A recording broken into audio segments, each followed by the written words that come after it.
Ya, saya kira momentum dari pramusim ini kesempatan bagi sepak bola untuk pertama mengembalikan kepercayaan kepada publik bahwa sepak bola ini bisa digulirkan, kemudian yang kedua juga ada kepatuhan pada protokol kesehatan, dan insya Allah seandainya ini berjalan lancar, tentu saja pihak kepolisian doesn't have any difficulty to issue the license for the next competition. Makanya kalau terhadap Mark, saya appreciate ya pada Anda ya. Anda merasakan sekali sufferingnya ini, dan yang saya lihat Anda ini tidak hanya saya lihat sebagai mau dinaturalisasi, mau bermain, tetapi Anda punya intellectual capacity untuk care terhadap pengembangan olahraga dan sepak bola pada khususnya.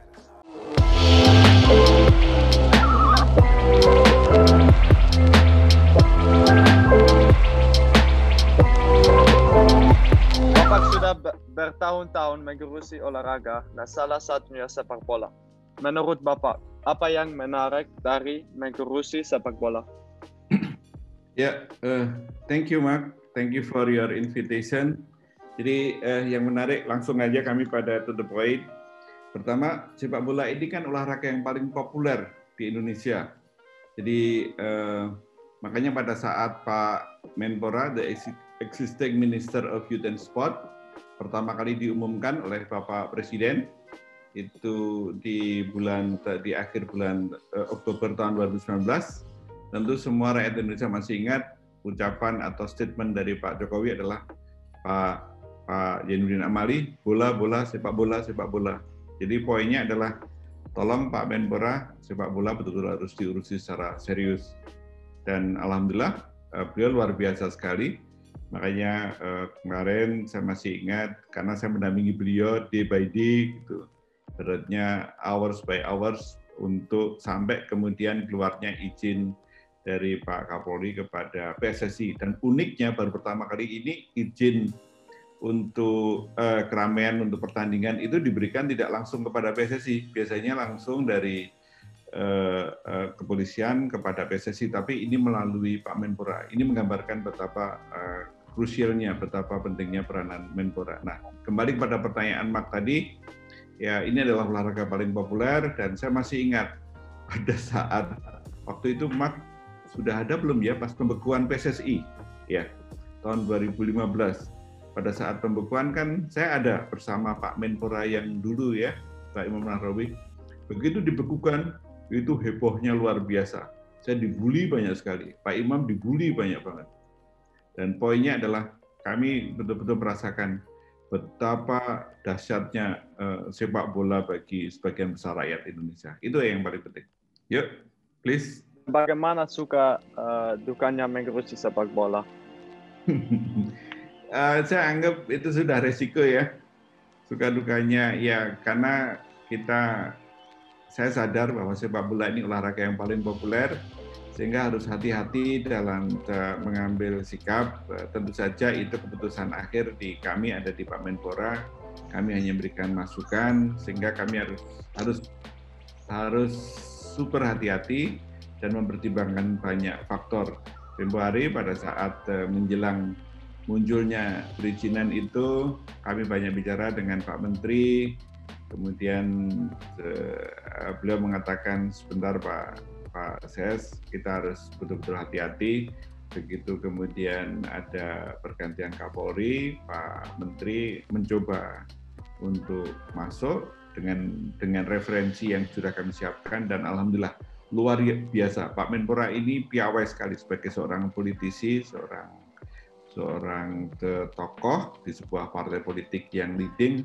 Dia manuvernya, jaringannya luar biasa untuk akhirnya mengeluarkan izin. Jadi kembali kepada suka dukanya, memang bola ini tidak semata-mata hanya didekati secara teknis, tapi juga dari angle, sudut pandang yang lebih luas lagi. Dan apakah sepak bola sudah mengalami kemajuan? Nah ini pertanyaan yang menarik. Kalau kemajuan, jujur di Indonesia belum banyak kemajuan.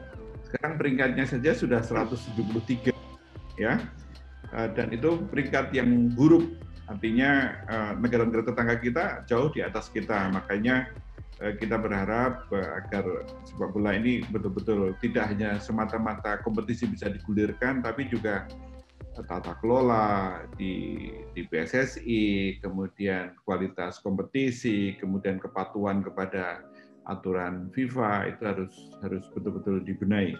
Karena saya hubungan baik dengan beberapa pejabat tinggi FIFA. Kadang-kadang secara diam-diam saya berkomunikasi dengan mereka, dan mereka itu masih menunjukkan keprihatinan yang cukup dalam. Mereka mencintai Indonesia karena potensi sepak bolanya, tapi di sebaliknya mereka juga prihatin kenapa di Indonesia sepak bola masih belum meningkat, tidak sesuai dengan jumlah penduduknya yang begitu besar. Dan untuk saya curious karena saya mau lihat pikiran dari orang beda. Tapi bagaimana kamu melihat profesionalisme di sepak bola Indonesia?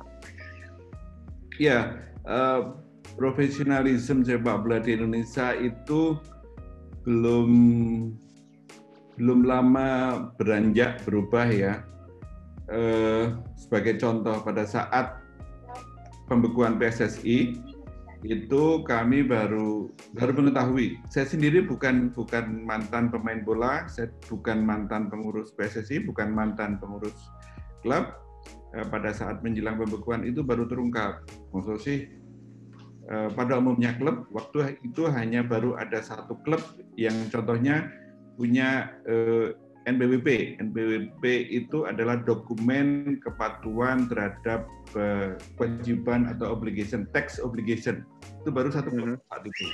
Kemudian yang kedua tentang aturan tentang player contractual document.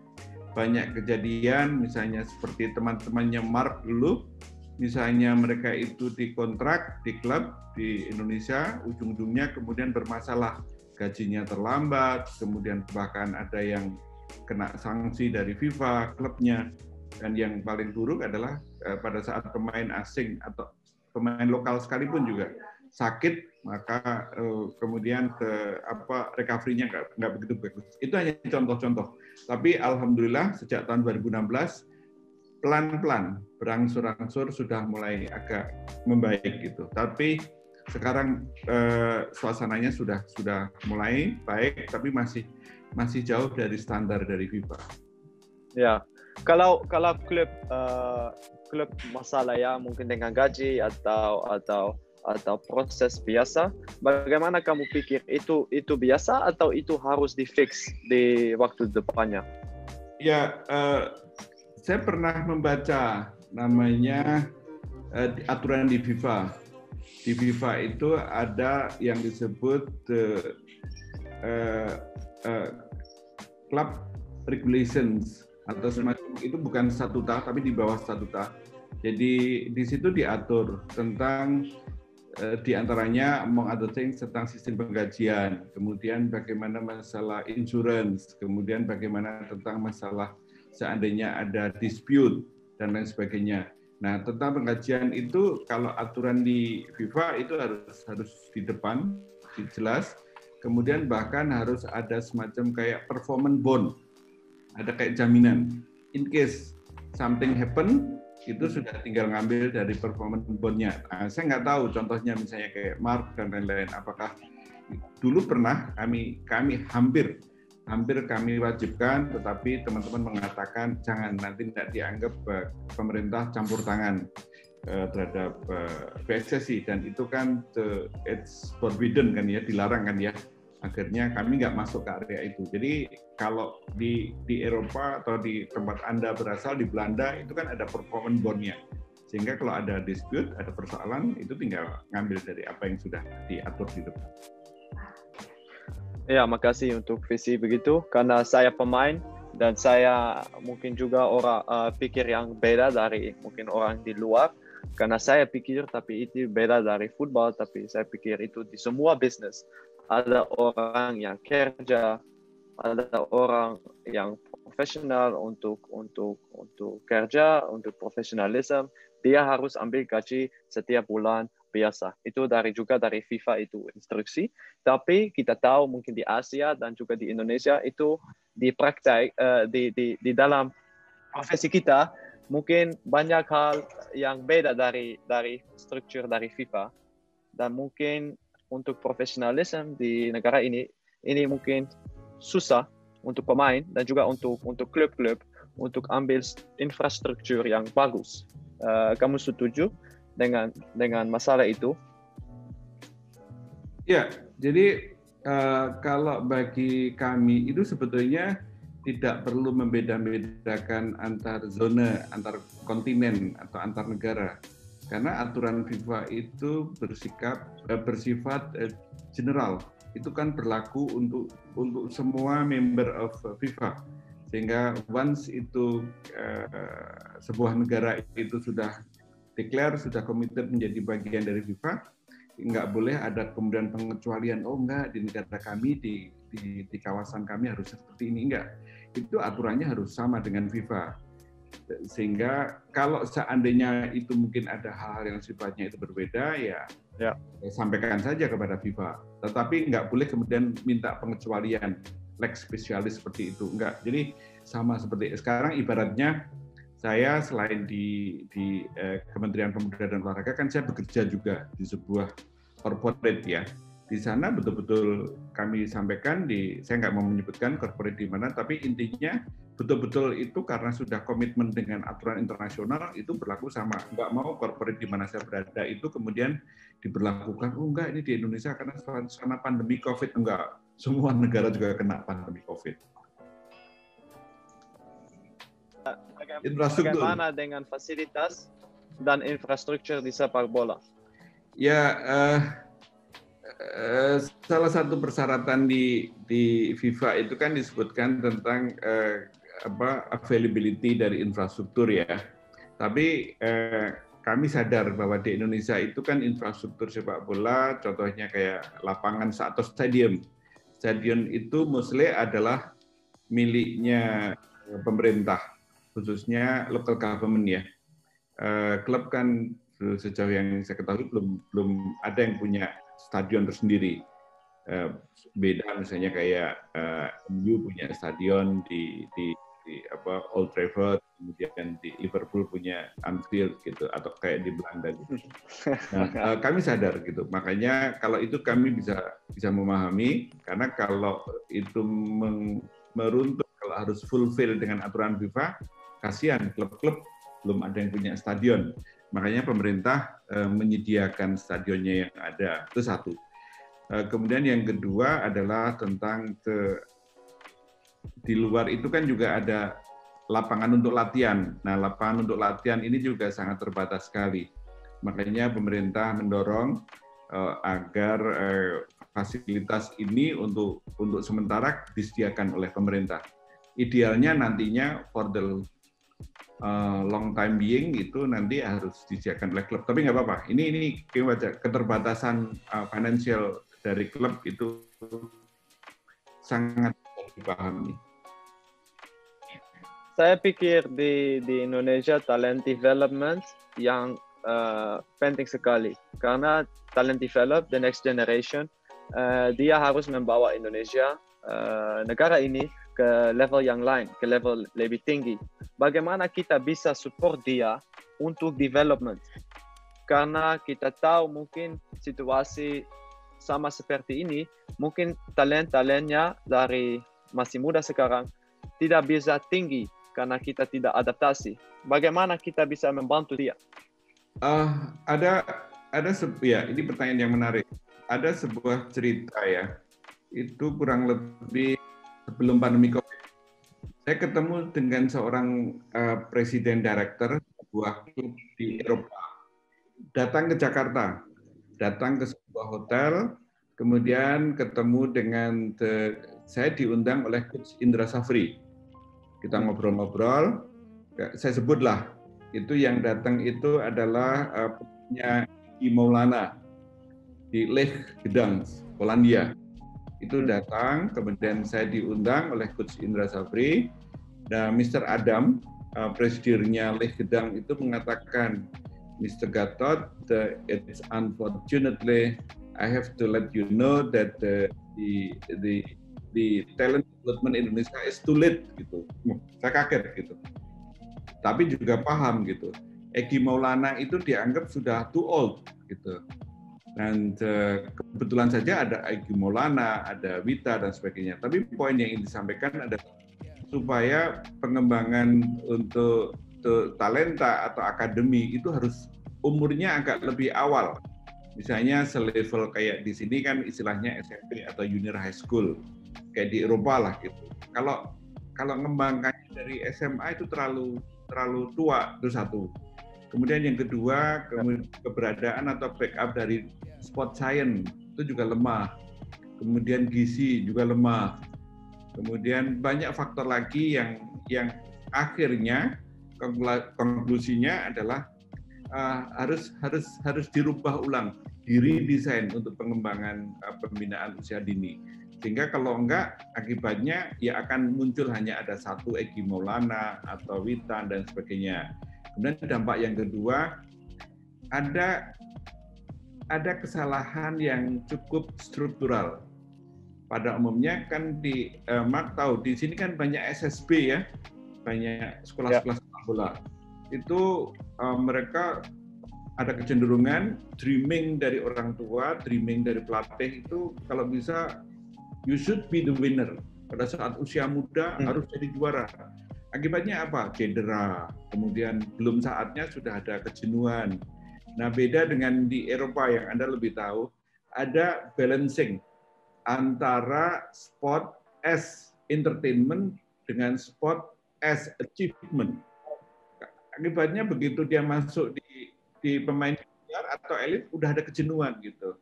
Nah, ini beda yang ada di Korea, di Eropa ataupun di Jepang. Nah, di Indonesia ini sekarang sudah mulai berubah supaya jangan sampai anak-anak itu dipaksa digenjot. Kamu harus jadi juara. Jadi mereka sudah mempertimbangkan kalau bisa sekecil mungkin risiko cedera itu dihadapi. Jadi banyak PR yang harus dilakukan. Ada plan di waktu depan untuk Indonesia untuk membawa level dan development di sini ke level tinggi seperti Korea atau seperti Jepang, atau ada orang Indonesia mau begitu di dalam industri? Ada plan. Karena kebetulan saat ini Menteri kami, Mr. Zainuddin Amali itu satu-satunya menteri yang sudah berhasil menelurkan grand design olahraga. Di dalam grand design olahraga itu difokuskan hanya yang betul-betul berbasis olimpiade dan sudah menorehkan medali. Plus ada plusnya. Kalau sepak bola kan belum sampai olimpiade. Sepak bola boro-boro di game aja kemarin emas saja tidak diperoleh. Tapi poin yang ingin disampaikan adalah misalnya kayak cabang bulu tangkis, dayung atau angkat besi atau panahan itu kan torehan medali kan sudah pernah. Nah, itu dikawinkan atau diintegrasikan dengan sepak bola sehingga pemerintah fokus di situ, nanti backup talenta, backup sport science, backup koneksivitas dengan pihak asing, kemudian kalau cari pelatih yang tanggung-tanggung itu ada. Jadi sudah ada pemikiran ke sana. Betul, saya setuju. Dan juga karena saya pikir saya dari Eropa, saya tinggal di Belanda masih lama, saya sepak bola di Belanda, dan saya baru datang 4 tahun lalu di Indonesia. Dan saya lihat struktur di sini, dan saya juga lihat struktur di dan saya dalam atlet, saya tahu di sini banyak potensi karena orang punya banyak kualitas. Tapi untuk saya yang penting edukasi di sini kurang, karena edukasi sepak bola atau edukasi untuk atlet yang profesional masih banyak potensi di sini untuk development anak-anak dan talent development. Itu untuk saya semoga itu bisa di develop, karena saya pikir itu develop banyak hal yang positif untuk sepak bola industri di Indonesia karena di sini banyak potensi. Ya, betul. Jadi premisnya ya itu sederhana. Indonesia negara besar, Indonesia is a member of the G20, and now the economical developments grow significantly, even though the pandemic COVID still occurred. Tetapi Indonesia ini ingin memparalelkan. Masa sih sudah menjadi negara maju, tapi olahraganya kok masih tertatih-tatih gitu. Makanya kami ingin mendesain ulang supaya ya tidak hanya bulu tangkis yang sudah jadi industrinya, tapi juga termasuk sepak bola. Karena makanya tempo hari kenapa kok Pak Menpora itu proaktif masalah perizinan di kepolisian, karena beliau merasa ini pemerintah pengen masuk, tetapi minta kepada PSSI, jangan dianggap ini campur tangan, jangan kemudian nanti dilaporkan kepada FIFA, Mr. Giani, there is involvement from the government. No. Ini bukan campur tangan, ini adalah bentuk kontribusi dari pemerintah. Dan alhamdulillah, the chairman of PSSI do understand very well. Mantap. Ya, sekarang kita semua dalam situasi yang keras, pandemik. Sepak bola hampir 1 tahun tidak ada, dan untuk saya susah sekarang karena saya atlet. Untuk fans juga di Indonesia susah. Bagaimana membalikkan sepak bola untuk kamu? Ya, saya kira momentum dari pramusim ini kesempatan bagi sepak bola untuk pertama mengembalikan kepercayaan kepada publik bahwa sepak bola ini bisa digulirkan, kemudian yang kedua juga ada kepatuhan pada protokol kesehatan, dan insya Allah seandainya ini berjalan lancar, tentu saja pihak kepolisian doesn't have any difficulty to issue the license for the next competition. Makanya kalau terhadap Mark, saya appreciate ya pada Anda ya.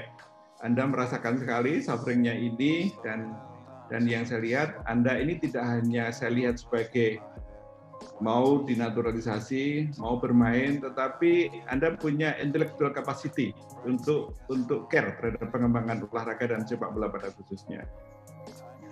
Betul. Juga untuk saya situasi ini 1 tahun tidak main bola, saya juga harus berpikir di luar sepak bola karena kita juga punya hidup setelah sepak bola. Dan untuk saya itu juga penting sekali, juga untuk kasih edukasi ke pemain bola lain, karena mungkin dia fokus seluruh hidup untuk sepak bola aja, dan setelah sepak bola selesai dia tidak punya hidup lagi karena dia mungkin tidak mau tahu bagaimana dengan hidup. Dan saya pikir pandemik ini juga penting untuk kita bisa berpikir untuk mungkin bisnis atau edukasi atau untuk aktivitas lain untuk hidup kita. Iya, setuju, Mas. Jadi saya justru berharap kepada Anda, karena tadi sudah disebut Anda punya pemain sepak bola, tolong sharekan kepada para pemain what should be the next after their age. Setelah golden age itu lewat, apa yang harus dilakukan? Tapi tentu saja persiapan harus dilakukan sekarang. Jangan sampai kemudian diberitakan, aduh ini dulu pernah dia menjadi pujaan masyarakat, habis itu setelah nggak bermain, kemudian kehidupannya, mohon maaf, kurang mampu, kemudian tidak punya penghasilan yang lain. Nah, Anda berdasarkan pengalaman di Eropa itu, saya kira di era media sosial sekarang cukup efektif untuk bisa berbagi pengalaman, dan kami pasti akan mendukung untuk itu. Karena banyaklah case sekarang, kita hampir setiap saat mereka mengkritik kepada kami, Pak Gatot atau Pak Menteri, apa yang bisa dilakukan oleh pemerintah, karena si ini dulu pernah menjadi pujaan kita, pernah menjadi legenda, tapi sekarang kurang. Ya, kami nggak bisa diam. Kami tetap berusaha care, tapi itu terbatas. Beda kalau seperti misalnya Mark kemudian share kira-kira pemerintah harusnya begini, Betul. atau diri atlet, diri pemain juga harus sudah usaha apa yang harus dilakukan. Karena saya pernah ketemu dengan sejumlah mantan pemain timnas di sebuah acara televisi. Saya kaget. Mereka itu ada yang menjadi seorang pedagang atau pengusaha bisnis tertentu, kemudian mendirikan sepak bola SSB tertentu, kemudian mendirikan usaha tertentu. Saya tanya, Mas, gimana Anda bisa sukses? Oh, saya sudah berpikir pada saat saya bermain, saya punya koneksi banyak orang, disitulah kesempatan saya untuk menancapkan investasi. Begitu saya pensiun karena cedera, saat itu beberapa di antaranya cedera, saya tidak ada kesulitan, dan sekarang saya tidak mengganggu siapapun. Gitu, Mas. Ya, betul. Juga untuk itu masalah saya hard feeling dengan itu sekarang karena banyak pemain di Indonesia tidak punya gaji lagi sekarang karena pandemik, karena sepak bola tidak ada dan dia harus membantu keluarga, dan sekarang tidak bisa dia membantu keluarga karena dia fokus selalu hidup untuk sepak bola aja. Dan sekarang momen yang sulit, yang susah, tapi dia tidak punya uang atau tidak punya mimpi lagi karena dia tidak bisa membantu orang lain. Dan untuk saya pikir ada responsibilitas dari orang dengan koneksi, orang dengan power, orang dengan knowledge untuk membantu dia untuk kasih edukasi. Karena saya pikir kita kasih edukasi, orang juga bisa develop. Dan oke, untuk saya sepak bola nomor 1 di hidup saya, tapi ada hidup setelah sepak bola, ada hidup yang lain juga, dan saya pikir itu selalu penting. Ya, saya setuju, Bang. Jadi yang pertama adalah ini adalah sudah merupakan suatu antisipasi the next, yaitu the next sepak bola. Ya. Karena ada sebagian yang berpikir, oh the next saya akan jadi pelatih. Nggak apa-apa, kalau jadi pelatih tapi jangan tanggung-tanggung gitu. Sertifikat harus dimiliki dan lain sebagainya. Kemudian yang kedua, itulah kelebihannya dari pemain sepak bola. Punya value, punya konektivitas. Nggak sulit kok mendekati misalnya pengusaha ini, kemudian untuk dalam arti untuk the next-nya, kemudian mendekati pejabat ini dan sebagainya. Nah, yang sering terjadi mereka terlalu fokus pada sepak bolanya, dan itu wajar. Mereka harus mikir hanya sepak bola. Tetapi di sisi lain, kayak di Eropa, mereka harus mulai juga agak ibaratnya agak nengok kanan kiri, agak lirik kanan kiri gitu. Karena punya keluarga dan masa depan. Golden age pemain bola itu cuma umur berapa sih gitu?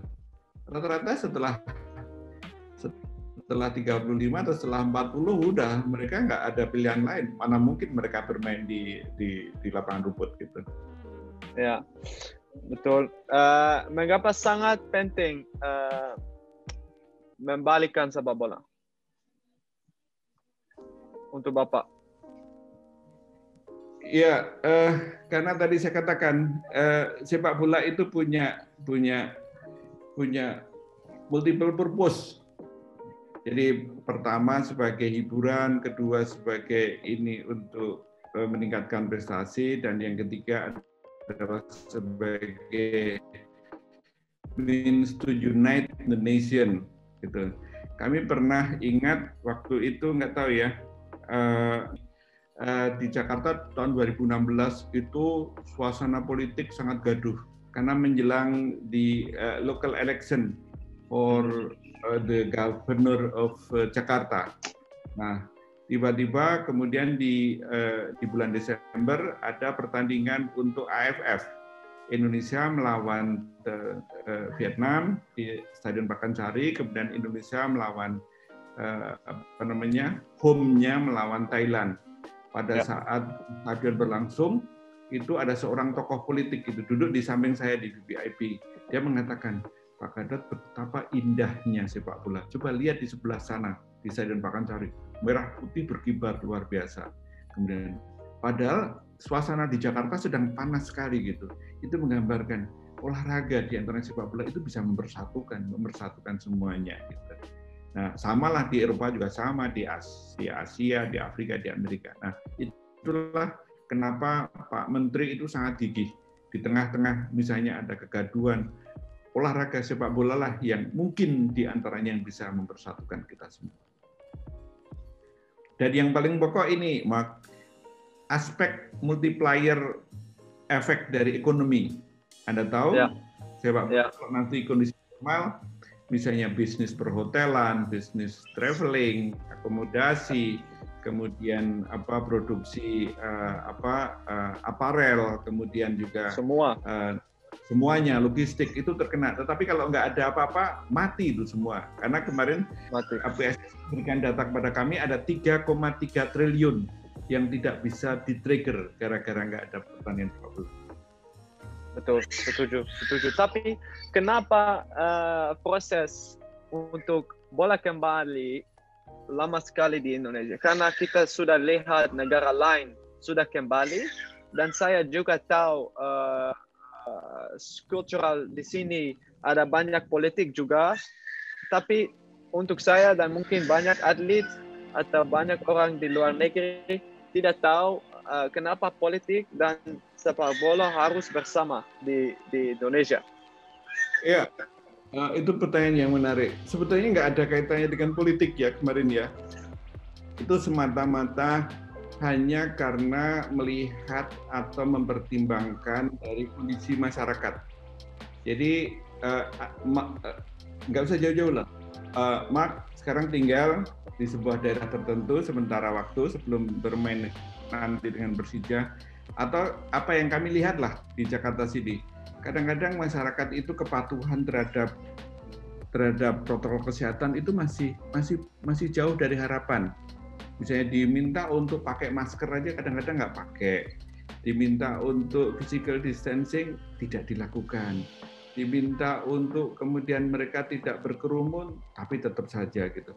Jadi lebih banyak dari faktor community itu sendiri. Makanya pada saat rapat tertutup tanggal 10 Februari yang dipimpin langsung oleh The Minister, ada asisten operasi Kapolri, ada perwakilan dari Satgas Penanganan COVID, ada PSSI dan PTLIB. Itu untuk pengaturan menjelang masuk stadion, selama di stadion itu totally manis banget apa yang dipaparkan oleh PSSI. Tapi pihak kepolisian dan pihak Satgas itu masih concern tentang masalah bagaimana sepak bola. Contohnya, Anda nanti bermain untuk Persija. Mungkin di stadion GBK fine di dalam, tapi jangan sampai yang ada di luar itu kemudian supporter weng kemudian berwira-wiri bikin itu nggak boleh. Kemudian bagaimana pengaturan nobar tidak boleh. Kemudian jangan sampai sembunyi-sembunyi di RT RW diam-diam masih mereka karena klubnya menang luka. Nah, kembali ke pertanyaan Anda tadi, kenapa kok begitu lama?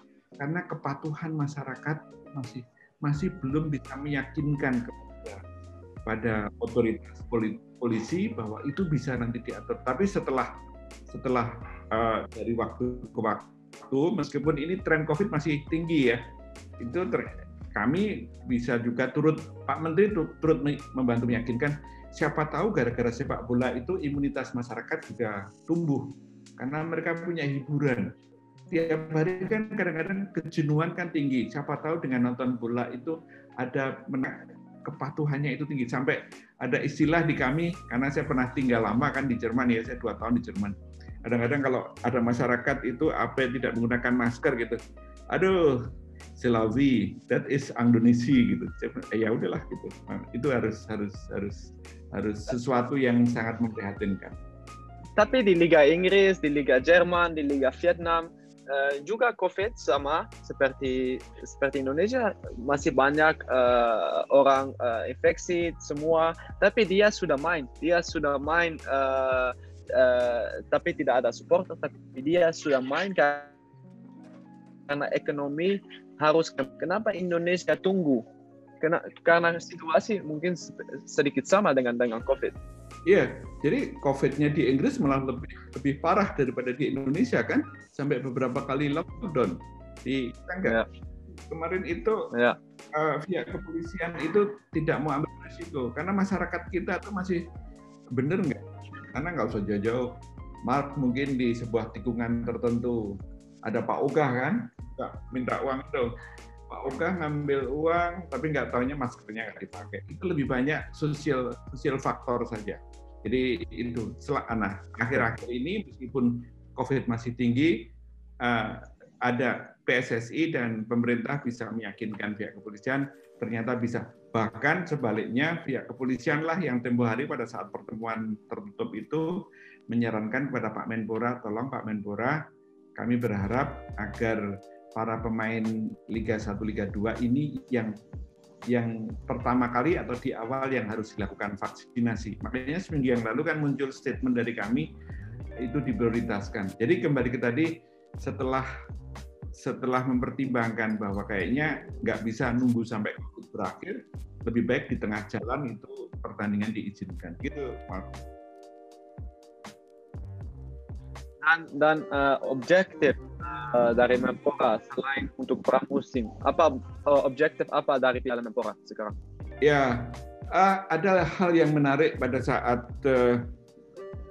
kami sebut sidang kabinet ya, sidang kabinet yang dipimpin oleh His Excellency Pak Jokowi itu di bulan Oktober yang lalu. Sebetulnya titel atau judulnya sidang kabinet itu tentang persiapan Piala Dunia. Waktu itu disebutkan oleh Pak Ketua Umum PSSI bahwa Sintayong bagus sekali progresnya. Bulan November bagus sekali progresnya pada saat pelatnas di Kroasia. Tetapi Sintayong minta tidak hanya cukup pelatnas, tapi ada the real battle. The real match-nya itu kompetisi gitu. Nah, kembali pada obsesi Pak Menteri itu, ya harapannya dengan kompetisi itu, dreaming-nya Pak Menpora itu kita pengen mengetahui benar nggak anak-anak itu semuanya, baik yang pernah dipelatnaskan maupun yang tidak, itu mereka bisa memperoleh exercise dari the real battle itu. Kalau cuma latihan aja kan nggak cukup gitu untuk mendapatkan hasilnya. Apalagi target kami paling tidak nanti di SEA Games di Hanoi adalah medali emas. Banyak sekali. Dreaming-nya banyak, tapi kami nggak ingin memberikan target terlalu berlebihan pada PSSI itu. Apakah Liga bisa segera berlangsung setelah Piala? Kenapa? Liga 1 dan Liga 2 bisa segera berlangsung setelah Piala? Kalau di agendanya PSSI itu kalau nggak salah di bulan Juni. Juni tahun ini, jadi setelah Lebaran. Tapi itu pun dengan catatan selama pramusim ini tidak ada pelanggaran terhadap protokol kesehatan yang signifikan. Sehingga ya kita berharap, dan saya senang pada saat Pak Menteri juga senang pada saat 2 jam, hanya selisih 2 jam sebelum izin itu diterbitkan oleh Pak Kapolri, itu Pak Menteri bertemu dengan para supporter dan juga bertemu dengan para owner dari klub, 18 klub Liga 1, Liga 2, dan itu di situ sudah ada pemahaman yang sama bahwa kuncinya hanya satu, protokol kesehatan. Nah, kalau protokol kesehatan ini nggak ada masalah, insya Allah Juni itu bisa bergulir kompetisi Liga 1 dan kemudian Liga 2 dan berikutnya Liga 3. Mantap. Kamu pernah dengar Ayoman lagi movement para pemain? Ya. Kamu pikir apa untuk itu? Ya, saya kira kami tidak ingin ingin muluk-muluk ya, tidak ingin terlalu berlebihan. Yang penting ini kita berpikir tentang segera bergulirnya pramusim ini. Tapi kamu pikir statement yang ayo main lagi itu bagus untuk pemain? Ya, saya kira itu nanti kita lihat wait and see perkembangan di lapangan gitu. Untuk situasi. Ya. Oke. Hope. Sekarang Hope saya balik, Mark, saya balik sekarang. Bagaimana Tahu perjalanan Anda untuk seperti sekarang ini kan panjang, apalagi waktu naturalisasi itu saya paham, saya mohon maaf sempat ada kecewa, tertunda-tunda, apalagi kemudian ada pandemi COVID gitu. Apa yang ada dalam benak Anda sekarang setelah dikeluarkan izin ini? Cuma sekedar eager aja. I would like to know your point of view.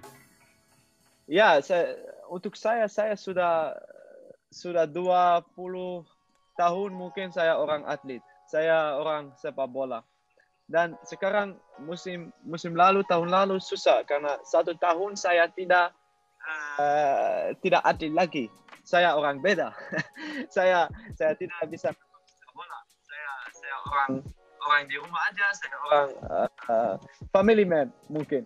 Tapi sekarang sepak bola kembali, itu hidup saya. Karena saya sangat senang untuk kasih inspirasi dengan orang lain, kasih inspirasi untuk saya sendiri, karena saya banyak hope, saya banyak mimpi, karena saya banyak target di dalam sepak bola. Dan kita tidak punya sepak bola, saya tidak realize target saya juga, karena kita stop. Dan sekarang saya sangat senang karena saya bisa lakukan saya cinta, kasih inspirasi lagi, saya bisa ambil target lagi, ambil target saya punya untuk saya sendiri, untuk orang atlet, dan ya hidup kembali, dan saya sangat senang karena hidup saya masih sepak bola.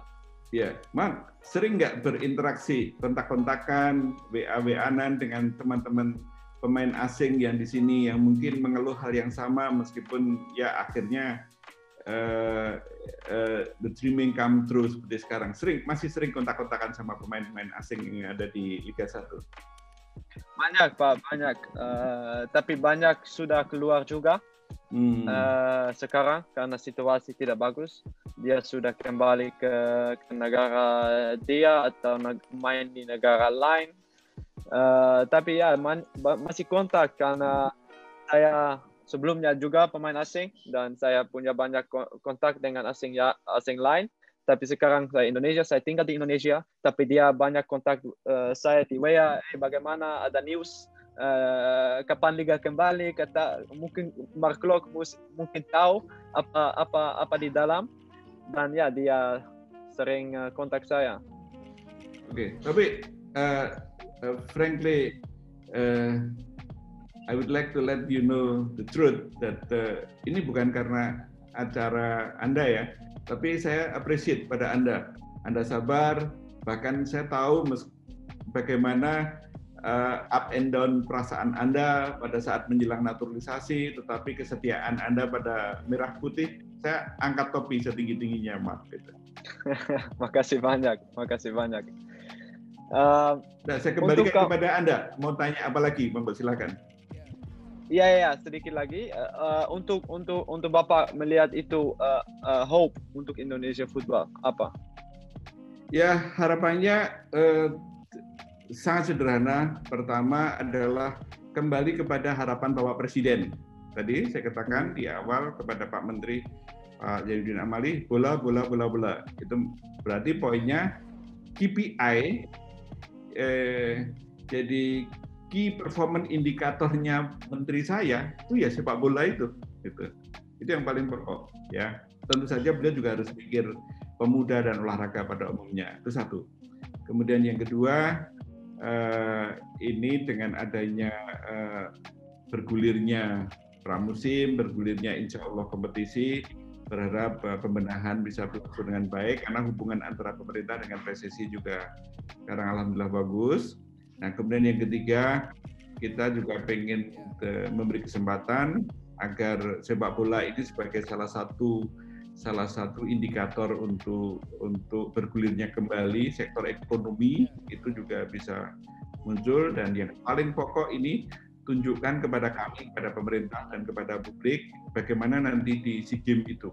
Karena ibaratnya begini, Mas, SEA Games ini harapan Indonesia naik peringkatnya. Kemarin di Filipina kan sudah peringkat 4. Nah, harapannya naik, gitu ya.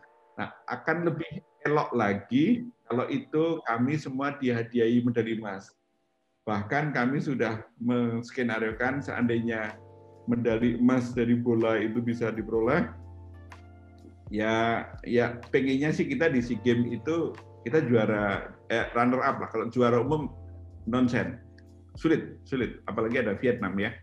Harapan kami seandainya pun kami tidak bisa meraih peringkat yang lebih tinggi, tapi kalau dihibur dengan medali emas di SEA Games, oh itu bisa arak-arakan dari Bandara Soekarno-Hatta ke istana itu.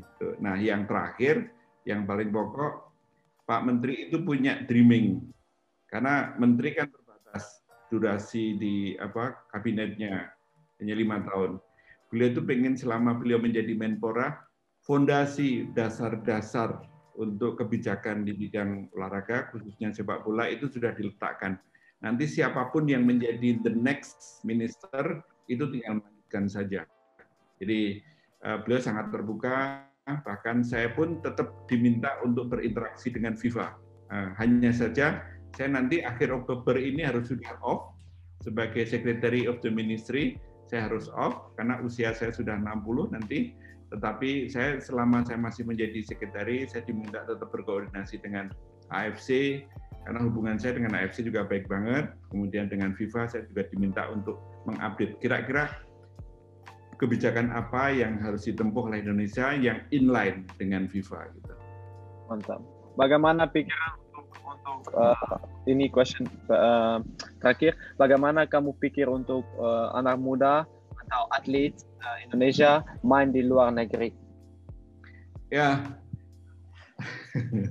ini pertanyaan yang menarik. Ini sekarang banyak banget atlet Indonesia khususnya sepak bola yang ditawarin main di luar negeri. Tempo hari terakhir di Utrecht ya, Bagus Kavi minta. Tadi malam, tapi saya nggak mau bocorin ya, saya belum mau bocorin. Tadi malam saya dapat fax rahasia, berita rahasia, tapi by WA dari seorang dubes dari Eropa yang meminta bantuan pemerintah agar si pemain itu X saya sebut namanya, itu beliaunya itu diincar oleh sebuah klub di Eropa agar dibantu untuk diberikan izinnya dari tempat dia bekerja di sini gitu. Dan Pak Menteri tadi pagi menyatakan beliau akan membantu karena itu adalah bagian dari biar berkembanglah di Eropa, dan yang kedua itu bagian dari promosi hubungan diplomasi antara dua negara. Banyak hal seperti itu, tapi kalau Anda pasti eager to know, anxious to know, so sorry to say, ini masih sangat confidential, tapi itu menggambarkan akan banyak lagi seperti itu eksodus keluar. Tapi nggak apa-apa, itu bagian dari pengembangan. Mantap, oke. Terima kasih. Ada pertanyaan lagi untuk saya? Salam untuk keluarga ya, Mak ya. Terima kasih. Ada pertanyaan lagi untuk saya? Ya, sudah cukup. Tadi sudah terjawab tadi. Itu kamu mau tahu. Oke. Terima kasih banyak. Thank you. Ya. Semoga kita ketemu lagi cepatnya. Baik. Monggo. Kasih. Ya. Siap. Thank you, Mak. Baik.